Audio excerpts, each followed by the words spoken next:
नमस्कार। कार्यक्रम जनतासँग माथागढीमा यहाँलाई स्वागत छ। कार्यक्रम जनतासँग माथागढी सनराइज टेलिभिजन पाल्पा र माथागढी गाउँपालिकाको संयुक्त उत्पादन हो। कार्यक्रम जनतासँग माथागढीमा रहेर हामीले माथागढीबाट सञ्चालित विभिन्न सांस्कृतिक, सामाजिक, भौतिक, आर्थिक लगायतका क्रियाकलापहरूको बारेमा तपाईहरूको माझमा जानकारी दिँदै आइरहेका छौँ। आजको कार्यक्रममा पनि हामीले तपाईसँग यस्तै जानकारीमूलक कार्यक्रम लिएर आएका छौँ। आजको कार्यक्रममा हामीले पञ्जीकरण शाखाका MIS अपरेटर विद्या भट्टराईसँग रहेर कुराकानी गर्नेछौँ। आउनुहोस्, आजको कार्यक्रममा म उहाँलाई स्वागत गर्छु। विद्याजी, स्वागत छ यहाँलाई कार्यक्रम जनतासँग माथागढीमा। धन्यवाद। सुरु गरौँ। पञ्जीकरण शाखाबाट रहेर माथागढी गाउँपालिकामा यहाँले के कस्तो क्रियाकलापहरू गर्दै आउनु भएको छ? पञ्जीकरण शाखामा रहेर हामीले चाहिँ मभन्दा पनि हामी 3 जना छौँ। फिल्ड सहायक 2 जना हुनुहुन्छ अनि म 1 जना अपरेटर गरेर 3 जनाको टिम छ हाम्रो, जसबाट हामीले सामाजिक सुरक्षा भत्ता खाने लाभग्राहीहरूको व्यक्तिगत विवरणहरू MIS सिस्टममा इन्ट्री गर्ने र भत्ता विद्युतीय माध्यमबाट कसरी वितरण गर्ने भन्दा भत्ता ब्याङ्किङ माध्यमबाट फरवार्ड फिडको माध्यमबाट भत्ताहरू वितरण गरिराखेका छौँ र व्यक्तिगत घटना दर्ताहरूको मासिक रिपोर्ट बनाएर ओडाबाट आएको व्यक्तिगत घटना दर्ताको विवरणहरू विभागमा पठाउने कामहरू गरिराखेका छौँ। यो पञ्जीकरण शाखाबाट चाहिँ तपाईहरूले पञ्जीकरण शाखाभित्र हुने कार्यहरू व्यक्तिगत घटना दर्ता र सामाजिक सुरक्षा सम्बन्धी विभिन्न कार्यहरू गर्दै आउनुभएको छ हैन? सुरुमै हामी लागौँ न त, यो व्यक्तिगत घटना दर्ता भनेको चाहिँ के हो?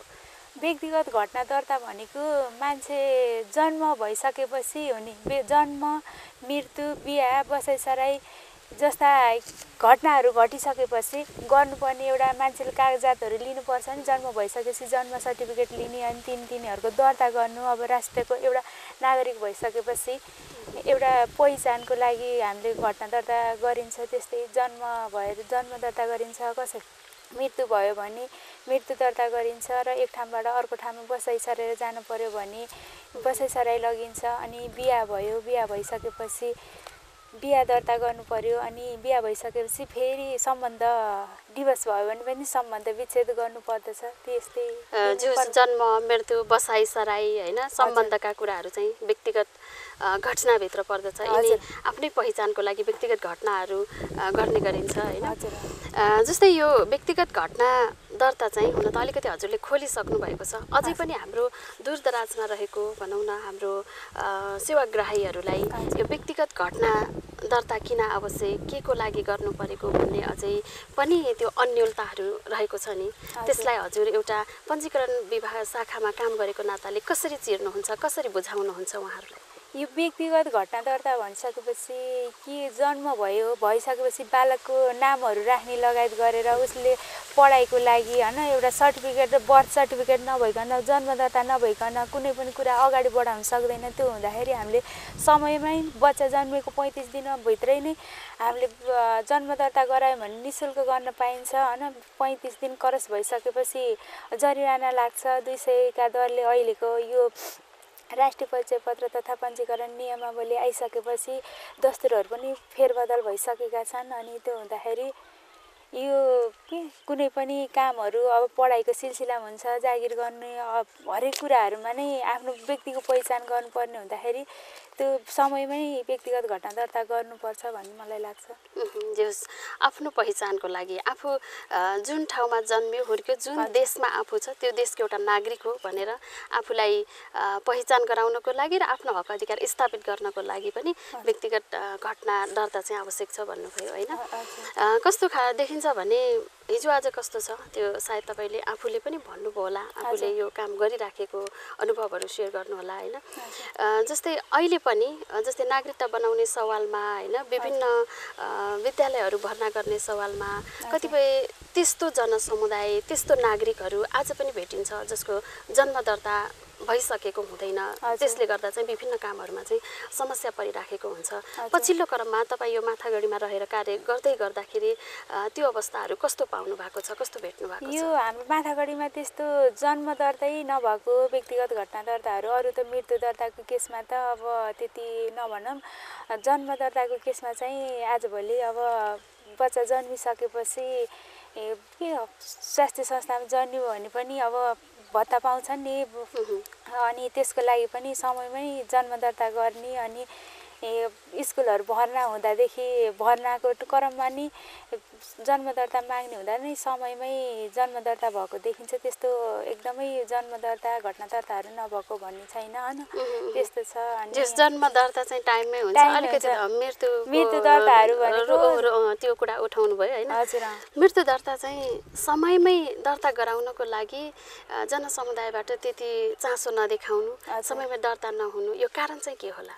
र यो गर्नु कतिको आवश्यक छ गर्नु त आवश्यक छ नि त अब राष्ट्रको नागरिक हो हैन नागरिक हुनुको कर्तव्यले नै हामी समयमै घटना दर्ता गर्यो मृत्यु दर्ता कसैको फ्यामिलीमा हाम्रो फ्यामिलीमै कोही बित्नु भयो भने हामी समयमै गएर मृत्यु दर्ता गर्यौं भने त ल यहाँको बु भयो मृत्यु भयो यसरी दर्ता भयो भन्ने हामीसँग रेकर्ड हुन्छ यदि हामीले मृत्यु दर्ता गरिएन भने त राष्ट्रसँग नि रेकर्ड हुनु भएन हामीसँग पनि हुनु भएन त्यसको लागि समयमै हामीले मृत्यु दर्ता पनि गर्नुपर्ने जरुरी देख्छु तपाई आफू एउटा कर्मचारी पञ्जीकरण विभागमा रहेर काम गर्नु भएको छ तपाईले जोड दिनुभयो मृत्यु दर्ता गर्नुपर्छ भनेर हैन तर यता कता गुनासो कस्तो सुनिन्छ भने हामीले जन्म दर्ता गर्न गयौं सजिलै गर्न सक्छौं हैन त्यसपछि हामीले अरु केही घटनाहरू दर्ता गर्दा त्यति सारो समस्या नपर्ला तर मृत्यु दर्ता गर्न जाँदा चाहिँ कताकति कानाखुसी भएको अलिकति ढिला सुस्ती हुने गरेको भन्ने पनि सुनिन्छ नि गुनासोहरू जस्तै उहाँको सामाजिक भत्ताहरू आइराख्या हुन्छ के हुन्छ त्यसले गर्दा पनि हो कि भन्ने गुनासोहरू पनि देखिन्छ सुनिन्छ के समयमा सामाजिक सुरक्षा भत्ता पनि मृत्यु दर्ता नगरे के खाँदै हुनुहुन्छ अनि मृत्यु भयो मृत्यु दर्ता गर्नु भएन भने हामीले सिस्टमबाट लगतकट्टा गर्नुपर्ने हुन्छ अब उहाँहरूले मृत्यु दर्ता गरिदिनु भएन भने हामीलाई अब के को आधारमा लगतकट्टा गर्ने त उहाँको नाम के को आधारमा हटाउने त भन्ने हामीलाई पनि अन्यल हुन्छ त्यही भएर हामीले उता अब के कारणले गर्नुभयो त हामीलाई भएन फ्यामिलीमा अब मृत्यु दर्ता गर्न आवश्यक नदेखेर फ्यामिलीको मान्छेले नै चासो नदिएर नगर्दिनु भयो कि अहिले त अब गाउँमा सिंहदरबार हैन गाउँमै आएको छ जनताको सिंहदरबार गाउँमै आएको छ मृत्यु दर्ता गर्नको लागि किन चासो देखाउँदैनौ र भन्ने कुरामा चाहिँ तपाई आफू अनभिज्ञ हुनुहुन्छ तर तपाई एउटा कर्मचारी र भनौं न एउटा पालिकामा रहेर काम गर्दै गर्दा तपाई हाम्रो कर्तव्य चाहिँ कति हाम्रो त्यो जनताहरूलाई हाम्रो त्यो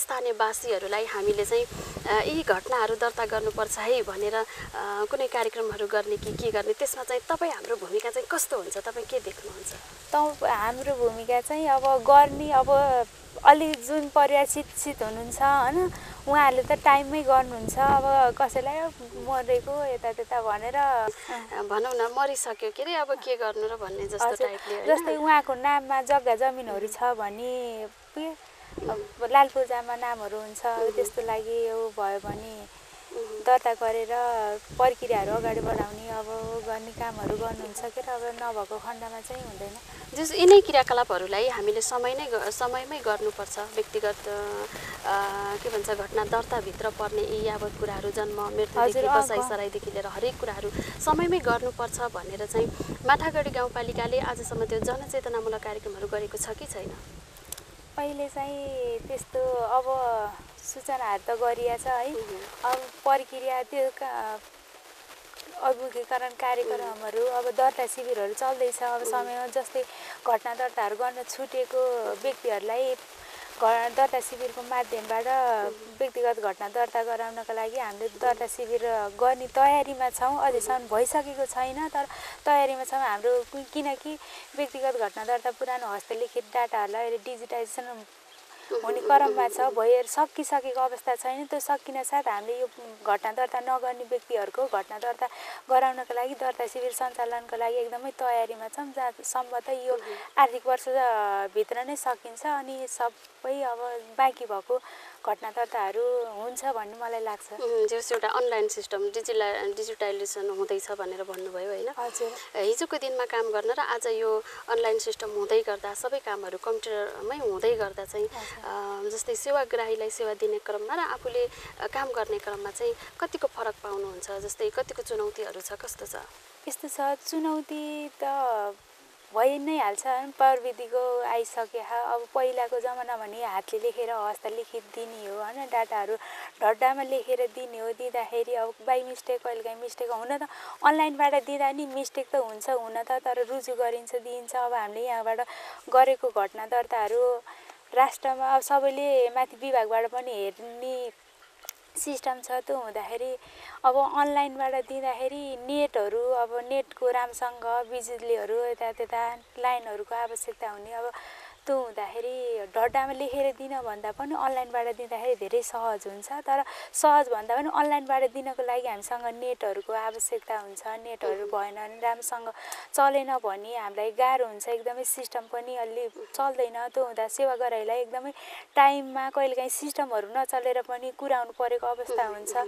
उतातिर के हुन्छ भने ढड्डातिर लेखेर दिने क्रममा चाहिँ लेखेर अब आउनुभयो उहाँ सूचकहरू आउनुभयो जन्म भयो अनि त्यसपछि जन्म दर्ता गराउनु आउनुभयो भने र हस्तलिखित भएको ओडाहरूमा आउनुभयो गरिदिनुहुन्छ ओडा सचिव हुनुहुन्छ भने ल घटना दर्ता भयो अनलाइन भइसकेको ओडामा कहिले नेट हुन्न होइन कहिलेकाहीँ सिस्टमै चल्दैन अनि त्यो हुँदाखेरि सेवा गराइले नै अलिकति समस्याहरू कहिलेकाहीँ भोग्नु परेको अवस्था छ तर सिस्टमबाट दिँदा धेरै एकदमै राम्रो हुन्छ राम्रो तथ्यगत सत्य कुराहरू हुन्छ तर सत्य भौगोलिक अवस्था अनुसार यो इमेल इन्टरनेटले कहिलेकाहीँ असहज स्थिति पैदा गरिदिँदा चाहिँ जो सेवाग्राहीलाई मर्का परेको छ भन्ने अनुभूति चाहिँ हजुरले गर्नु भएको छ अनुभूति कहिलेकाहीँ त्यस्तै अब विभागदेखि अब विभाग भन्दा नि सिस्टमै सर्भरै नचलेको अवस्थामा अब सेवाग्राहीहरू आउनुहुन्छ कुरे गर्नुहुन्छ आज आउनुहुन्छ भोलि आउनुहुन्छ अब त्यस्तो समस्याहरू पनि आइरहेको छ होइन त्यो हुँदाखेरि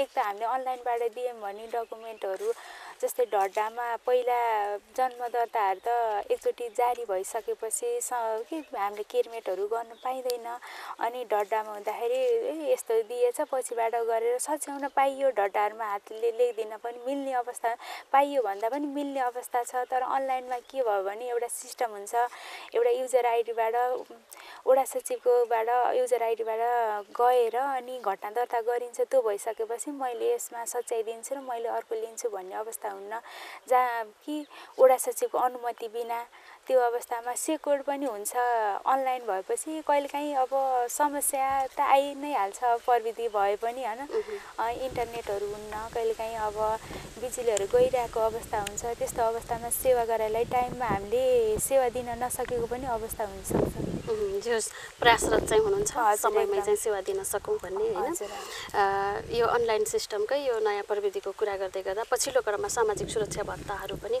अनलाइन सिस्टमबाटै वितरण गर्न थालिएको छ होइन त्यो कुरामा पनि हामी आउला सबैभन्दा पहिला त यो नै बुझौँ न सामाजिक सुरक्षा भत्ता भने चाहिँ के यो पाउने चाहिँ कसले सामाजिक सुरक्षा भनेको व्यक्तिको सुरक्षाको लागि सरकारले नै अब जस्तै 70 वर्ष पुगिसकेपछि ज्येष्ठ नागरिकलाई अब उसको खर्चको लागि भनेरै छुट्याएको रकम हो ज्येष्ठ नागरिक 70 वर्ष पुगेको वृद्धहरूले पाउनुहुन्छ भने अनि अर्को चाहिँ एकल महिला विधवा भएको एकल महिलाले नि पतिको मृत्यु भइसकेपछि पतिको मृत्यु दर्ता गरिसकेपछि उहाँ एकल भत्ताको लागि योग्य हुनुभयो अनि त्यस्तै ज्येष्ठ दलित भन्ने अब ज्येष्ठ दलित 60 वर्ष क्रस गरिसकेपछि उहाँको नागरिकताको आधारमा 60 वर्ष क्रस भएको व्यक्ति दलित समुदायको 60 वर्ष क्रस भएको व्यक्तिले पाउनुहुन्छ अनि त्यस्तै अपाङ्गताकोमा रातो कार्ड भन्ने अति अशक्त अपाङ्ग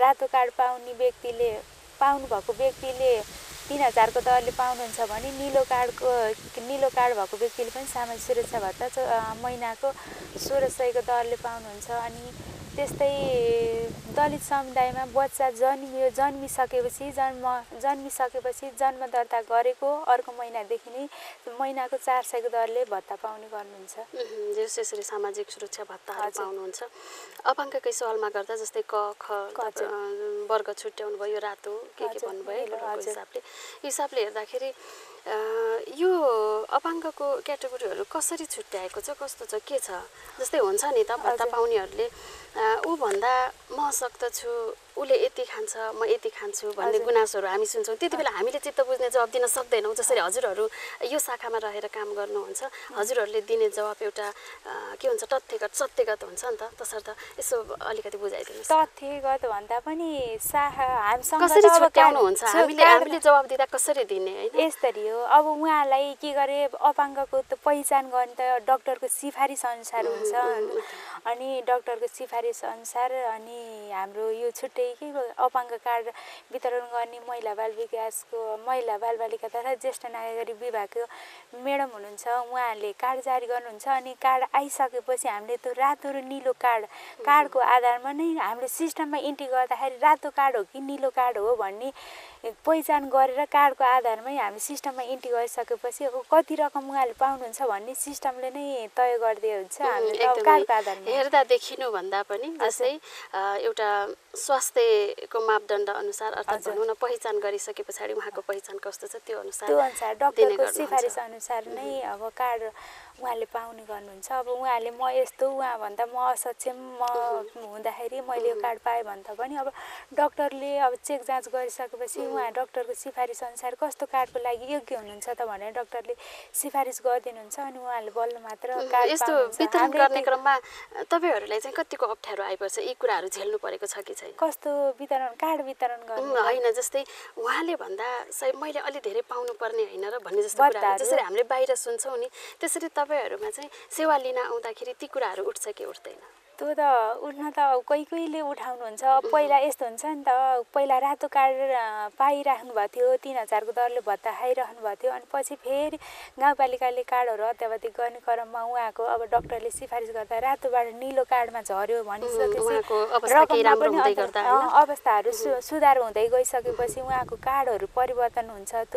त्यसको आधारमा उहाँलाई त मनले त मान्दैन नि। त्यसपछि मैले रातो पाइरहेको थिएँ, 3000को दरले पाउँथेँ, अब निलोमा गयो महिनाको 1600 पाउँछु भन्ने किसिमको उहाँलाई अब 1400कै फरक पर्छ। अनि त्यो हुँदाखेरि अलिकति म यस्तो भयो भन्ने हुँदैन। एकैछिनलाई उहाँलाई पनि अब त्यस्तै मैले यो पाउनु पर्ने हो भन्ने अब अवस्था त हुन्छ। तर पनि अब कार्डको आधारमा हामीले भत्ता वितरण गर्ने भएको कुराले त्यति साह्रै हामीलाई अप्ठ्यारो चाहिँ हामीले बुझाउँदा हाम्रो सेवाग्राहीहरूलाई कि चाहिँ शारीरिक हिजोको अवस्थाबाट जो सुधार हुँदैछ, तपाईँ राम्रो हुँदै हुनुहुन्छ भन्ने कुरा चाहिँ बुझाउन सक्नु पर्यो होइन? त्यो एकदमै हो। यो सामाजिक सुरक्षा भत्ताकै सवालमा कुरा गर्दै गर्दा अघि हजुरले भन्नुभयो जस्तै वृद्ध भत्ता, विधवा भत्ता, यो एकल भत्ता होइन, एकल महिला भत्ता चाहिँ यी कुराहरू वितरण गर्छौँ भनेर। जस्तै एउटा महिलाले श्रीमान बितिसके पछाडि समग्रलाई सायद प्रतिनिधित्व गर्ने गरी जवाब दिइदिनु होला। एकल महिलाले अब एकल महिला हो भनेर त्यो सामाजिक भत्ता प्राप्त गर्नको लागि उहाँले पुरा गर्नुपर्ने प्रक्रियाहरू, चरणहरू के छन्? यस्तो अब उहाँको विवाहित हुनुहुन्थ्यो, पतिको मृत्यु भयो, अनि मृत्यु दर्ता गर्नुभयो। अनि मृत्यु दर्ता गरिसकेपछि अब फेरि यस्तो विधवा महिलाको हकमा पनि के छ भने 60 वर्ष माथि र मुनि भन्ने छ। 60 वर्ष माथि भएको भए त हुनुहुन्छ भने पतिको मृत्यु दर्ता, उहाँको नागरिकताको फोटोकपी र पतिको मृत्यु दर्ताको प्रमाणपत्र भएपछि हामीले एमआइसी सिस्टममा इन्ट्री गर्नलाई सकिन्छ। तर 60 वर्षभन्दा मुनि हुनुहुन्छ भने पतिको मृत्यु दर्ता गर्नु पर्यो, मृत्यु दर्ताको फोटोकपी, नागरिकताको फोटोकपी। त्यस पश्चात फेरि ओडाले अर्को बिहा नगरेको, पतिको मृत्यु भएर पनि अर्को बिहा गर्ने धेरै चान्स हुन्छ नि त। अनि त्यो अर्को बिहा नगरेको प्रमाणित ओडाले प्रमाणित गरिदिएको कागजात सहित हामीलाई डकुमेन्टहरू उपलब्ध भयो भने उहाँहरूले प्रक्रिया ती प्रक्रियाहरू अपनाउनु पर्छ। एकल महिला 60 वर्षभन्दा मुनिको हकमा, अब 60 वर्ष माथिको हकमा पतिको मृत्यु दर्ता र नागरिकताको फोटोकपी। अब नागरिकताको फोटोकपी त सब र भत्ताको प्रकार जुनसुकै भत्ता खाए पनि बालबालिकाको हकमा जन्मदाता भए हुन्छ। अब नागरिकता बनिसकेको हकमा नागरिकताको फोटोकपी अनिवार्य नै आवश्यक छ। ज्येष्ठ नागरिकको हकमा नागरिकताको फोटोकपी भए हुन्छ। अनि त्यसपछि ज्येष्ठ दलितको हकमा पनि दलित हो भने खुलेको हुन पर्यो। अनि त्यसपछि दलित समुदायको हुन पर्यो। अनि त्यसपछि नागरिकता भए हुन्छ। अनि यतापट्टि रातो कार्ड पूर्ण अपाङ्गको हकमा रातो कार्डको परिचय पत्रको फोटोकपी, नागरिकता भए नागरिकताको फोटोकपी, यदि जन्म दर्ता नाबालक हो भने जन्म दर्ताको फोटोकपी र संरक्षकको नागरिकताको फोटोकपी पनि आवश्यक हुन्छ। त्यस्तै नीलो कार्डको केसमा अति अशक्त अपाङ्गको केसमा चाहिँ नागरिकताको फोटोकपी अनि नीलो कार्डको फोटोकपी र संरक्षकको नागरिकताको फोटोकपी आवश्यक हुन्छ। अनि त्यस्तै दलित बालबालिकाको बच्चाको हकमा चाहिँ बच्चाको जन्म दर्ता र अभिभावकको संरक्षकको नागरिकताको फोटोकपी आवश्यक हुन्छ। आवश्यक प्रक्रिया र कागजातहरू पुरा गरिसकेपछि उहाँहरूले चाहिँ सहज रूपमा सामाजिक सुरक्षा भत्ता चाहिँ पाउनुहुन्छ, प्राप्त गर्नुहुन्छ हैन। यो सामाजिक सुरक्षा भत्ताकै सवालमा माथागढी गाउँपालिकाबाट विभिन्न क्षेत्र विभिन्न भनौँ न जस्तै महिला, दलित हैन, वृद्ध यसरी क्याटेगोरी छुट्याएर वितरण गर्दै हुनुहुन्छ। वितरण गर्ने सवालमा कस्तो प्रक्रियाहरू अपनाउनु भएको छ, कसरी वितरण गर्दै हुनुहुन्छ? ज्येष्ठ नागरिक कति हुनुहुन्छ होइन त्यसको आधारमा अनि ज्येष्ठ नागरिकलाई यति वितरण गरियो, 60 वर्षभन्दा माथि ज्येष्ठ नागरिक एकल महिलालाई कति वितरण गरियो, ज्येष्ठ दलितलाई कति वितरण गर्नुपर्छ र अनि विधवा महिलालाई कति, अनि पूर्ण अपाङ्गलाई अनि आंशिक अपाङ्ग दलित बालबालिकाहरू हुन्छ उहाँहरूको क्याटेगोरी चाहिँ हामीले सिस्टममा इन्ट्री गरिसकेपछि सिस्टमबाट नै यति रकम यो क्याटेगोरिजको लागि यति रकम आवश्यक हुन्छ भनेर अनि त्यसपछि हामीले त्यो प्रतिवेदन निकाल्छौँ सिस्टमबाटै अनि त्यसैको आधारमा भत्ता माग गर्ने अनि त्यसैको आधारमा नै हामीले फरवर्ड फिडब्याकको माध्यमबाट ब्याङ्कमा पठाउँछौँ। ब्याङ्कले अब खाता नम्बरहरू व्यक्तिगत 13 अङ्कको परिचय पत्र निस्किन्छ। सामाजिक सुरक्षा भत्ता खाने लाभ गराएको व्यक्तिगत विवरण सिस्टममा इन्ट्री गरिसकेपछि अनि त्यसैको आधारमा नि खाता खोलिदिन्छ अथवा पहिले ओडाले सिफारिस गरिदिन्छ उहाँ भत्ता खाने योग्य व्यक्ति हो भनेर ब्याङ्कलाई सिफारिस गरिदिसकेपछि ब्याङ्कले खाता खोलिदिन्छन् अनि खाताहरू राखेर हामीले फरवर्ड फिडको माध्यमबाट पठाएको रकम ब्याङ्कले उहाँको खातामा डिपोजिट गरिदिन्छ। जस्तै हिजोको दिनहरूमा चाहिँ गाउँठाउँमै जानुहुन्थ्यो होइन, टोली गाउँठाउँमै पुगेर सामाजिक सुरक्षा भत्ताहरू वितरण गर्नुहुन्थ्यो। आजको दिनमा चाहिँ अनलाइनको माध्यमबाट बैंकिङ माध्यमबाट वितरण गर्दै हुनुहुन्छ हैन। यो अवस्थामा चाहिँ कतिपय त हाम्रो यस्तो जनसमुदाय पनि हुनुहुन्छ, यस्तो घर परिवार र यस्तो व्यक्तिहरू पनि हुनुहुन्छ आज पनि जो चाहिँ त्यो अनलाइन सिस्टमको पहुँचसम्म आउन नसक्ने, ती सिस्टमहरूलाई नबुझ्ने हैन। त्यस्तो कारणले गर्दा कतै हाम्रो माथागढीमा पनि यस्ता व्यक्तिहरू यस्ता क्षेत्रका मान्छेहरू छुट्नु भएको छ कि भनेर पहिचान गर्ने कार्यक्रमहरू भइराखेको छ, कतिको भइराखेको छ, कस्तो छुट्ने कार्यक्रम भन्दा पनि यस्तो हुन्छ वर्षको एकचोटि नवीकरण सामाजिक सुरक्षा भत्ता खानको लागि ओडामा गएर नवीकरण गर्नुपर्दछ। अब उहाँको आवश्यक डकुमेन्टहरू बुझाउनु पर्छ। बुझाउँदाखेरि ओडाबाट ओडा अध्यक्षको सिफारिसमा उहाँ भत्ता खान योग्य व्यक्ति हो भनेर हामीलाई निवेदनहरू प्राप्त हुन्छ अनि त्यसैको आधारमा हामीले इन्ट्री गर्छौँ। ब्याङ्कमा पठाइसकेपछि भत्ता वितरण गर्दै गर्दाखेरि उहाँहरू ब्याङ्कमा आउनुहुन्छ अनि त्यसपछि यदि उहाँको खातामा पैसा गएको रहेनछ भने हामीसँग आएर मेरो भत्ता के कारणले गएन, कसरी गएन भनेर बुझ्न आउनुहुन्छ अनि फेरि पुनः भत्ता हालिन्छ। यदि समयमै उहाँले नवीकरण पनि भत्ता गएको रहेनछ भने पुनः भत्ता हालिन्छ।